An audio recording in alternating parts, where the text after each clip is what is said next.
అది సుమారు క్రీస్తుపూర్వం 400 సంవత్సరాలు.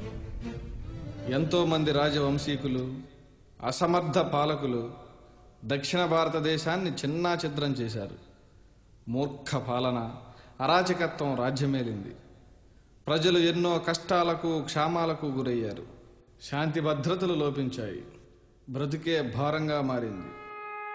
పరిత్రాణాయ సాధూనాం వినాశాయ చతుష్కృతాం ధర్మ సంస్థాపనార్థాయ సంభవామి యుగే యుగే. త్రేతాయుగంలో రాముడు, ద్వాపర యుగంలో కృష్ణుడు. ఇలా ప్రతి యుగంలో ధర్మ స్థాపనకు, దేశ రక్షణకు ఒకడు లేదా ఒక సమూహం ఏర్పరచబడుతుంది.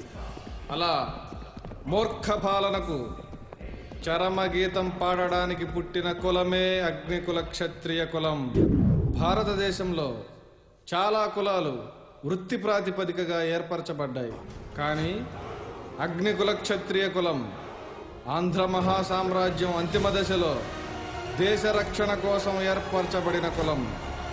అగ్నికుల క్షత్రియ అధినాయకత్వంలో దేశాన్ని సురక్షితంగా పాలించిన అనేక రాజవంశాలలో ఒకరైన పల్లవులు దక్షిణ భారతదేశాన్ని సుమారు 900 సంవత్సరాలు పాలకులుగా ఉన్నారు. దక్షిణ భారతదేశాన్ని పాలించిన అన్ని రాజవంశాలలో పల్లవులు చాలా గొప్పవారు. శిల్ప కళాభివృద్ధికి, దేవాలయ నిర్మాణాలకు, నౌకల ద్వారా విదేశీ వాణిజ్యాలకు పల్లవులు పెట్టింది పేరు.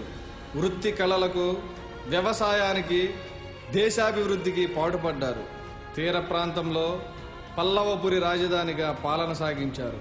క్రమేణా కాలక్రమంలో కాంచీపురం రాజధానిగా పాలన సాగించారు. మొదట స్కందవర్మ 4వ శతాబ్దంలో కృష్ణానది నుండి పెన్నా నది వరకు, పడమర బళ్ళారి వరకు సామ్రాజ్యాన్ని విస్తరింపజేశాడు.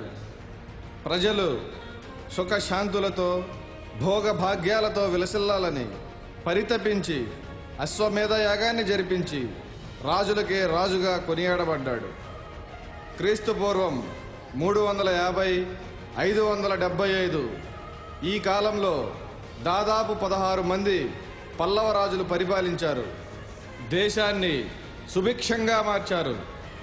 క్రీస్తు పూర్వం 565-580 ఈ కాలంలో సింహవిష్ణు చెర, చోళ, పాండ్యుల అధికారాన్ని సమర్థంగా ఎదుర్కొన్నాడు.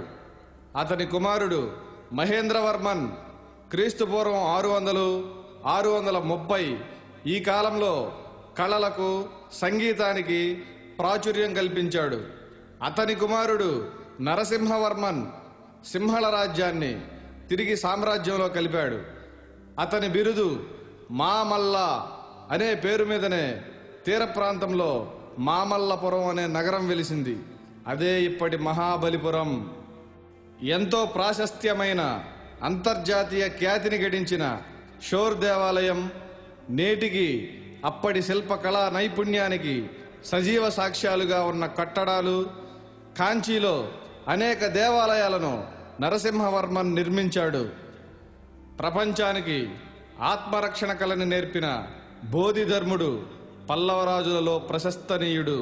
పల్లవ రాజ్యం నుండి చైనా వెళ్లి కష్టాలు పడుతున్న జనాలకు ఓదార్పును, కుంగ్ఫూను నేర్పించి వారి గుండెల్లో చిరస్థాయిగా నిలిచిపోయాడు. పల్లవులు స్వతహాగా హిందూ మతాభిమానులు. హిందూ మత అభివృద్ధి కోసం, ధర్మ పరిరక్షణ కోసం ఎనలేని కృషి చేశారు. ఇది ఘనమైన పల్లవుల చరిత్ర. ఆధునిక భారతదేశానికి అడుగులు నేర్పిన పల్లవ వంశీయుల చరిత్ర. పల్లవ ఘన చరిత్రతో పాటు చాలా సత్యాలు మరుగున పడిపోయాయి. చోళులు, పాండ్యుల కుయుక్తులతో, కుట్రలతో పథకం ప్రకారం పల్లవులను అంతం చేయడమే లక్ష్యంగా కుటిల రాజకీయ నీతితో దుర్మార్గపు దారులను ఎంచుకున్నారు. పల్లవులను ఎదురుగా ఓడించడం ఎవడి తరం కాదు. అందుకే వారంతా కలిసి దొంగ దెబ్బలు తీశారు. పల్లవులు నిర్మించిన అనేక నగరాలను, కట్టడాలను, ఆలయాలను వారి ఘనతగా చెప్పుకునే నీచ స్థాయికి దిగజారారు. ఒక పథకం ప్రకారం పల్లవ సామ్రాజ్యాన్ని పూర్తిగా నాశనం చేశారు. పల్లవ రాజులకు రాజ్యాలు పోయినా రాజసత్వం పోలేదు. ధైర్య సాహసాలు, ముక్కుసూటితనం, ఆత్మాభిమానం పోలేదు. తిండి ఉన్నా లేకపోయినా నీతిని, రాజసాన్ని వదులుకోవడానికి ఏ అగ్నికుల క్షత్రియుడు సహించలేడు. అది వారి రక్తంలో నరాన జీర్ణించుకుపోయింది. కాలక్రమంలో ఆంధ్రదేశంలో పల్లవులు పల్లీలుగా పిలువబడ్డారు. పల్లి అంటే పాళీ భాషలో రాజు అని అర్థం. పల్లవుల పతనానంతరం శాసనాలు పాళీ భాషలో ఉండడం చేత, పాళీ భాష ప్రాచుర్యం పొందడం చేత పల్లవులు పల్లీలుగా పిలువబడ్డారు. పల్లవుల పతనానంతరం తరువాత పుట్టుకొచ్చిన రాజవంశీకులు, మహమ్మదీయులు బ్రిటిష్ వారి కాలం వరకు అలాగే కొనసాగించబడ్డారు. పల్లీలు అనే పదం తక్కువ స్థాయి అనే భావనను కలిగించారు. అలా కాలక్రమంలో పల్లవులు పల్లీలుగా మారినా, వారి రాజ్యాలు అంతరించినా వారి రాజసత్వం పోలేదు, హిందూ మతాభిమానం పోలేదు. వారి సమాజ సేవ, సాంస్కృతిక కార్యక్రమాలు వారి తరువాత తరాలు కొనసాగిస్తూనే ఉన్నారు. అటువంటి గొప్పవారిలో కొందరు ముఖ్యులు. శ్రీ కొప్పనాతి కృష్ణమవర్మ గారు ప్రపంచ ప్రసిద్ధి పొందిన అంతర్వేది దేవాలయ నిర్మాత.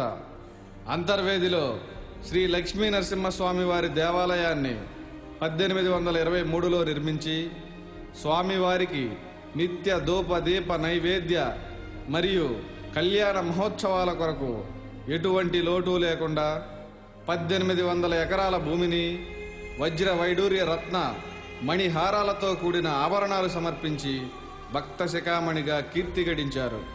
పిమ్మట శ్రీ మల్లాడి సత్యలింగం నాయకర్ గారు సమాజానికి విద్య ఆవశ్యకతను గుర్తించి విద్యాభివృద్ధి కొరకు కోట్లాది రూపాయల తన యావదాస్తిని విరాళంగా ఇచ్చి 1912వ సంవత్సరంలో శ్రీ మల్లాడి సత్యలింగం నాయకర్ చారిటీ స్థాపించి ఎన్నో రకాల విద్యా సంస్థలు స్థాపించి ఇప్పటికీ 2 పూటల అన్నం పెట్టి విద్యాభివృద్ధికి ఎనలేని కృషి చేసి మహాదాతగా కీర్తి గడించారు.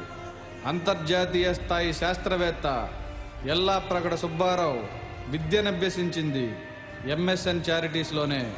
తదుపరి కోనసీమ తిరుపతిగా ఖ్యాతి గడించిన వాడపల్లి శ్రీ వెంకటేశ్వర స్వామి ఆలయాన్ని నిర్మించింది అగ్నికుల క్షత్రియుడు శ్రీ పెనబోతు గజేంద్రుడు గారు.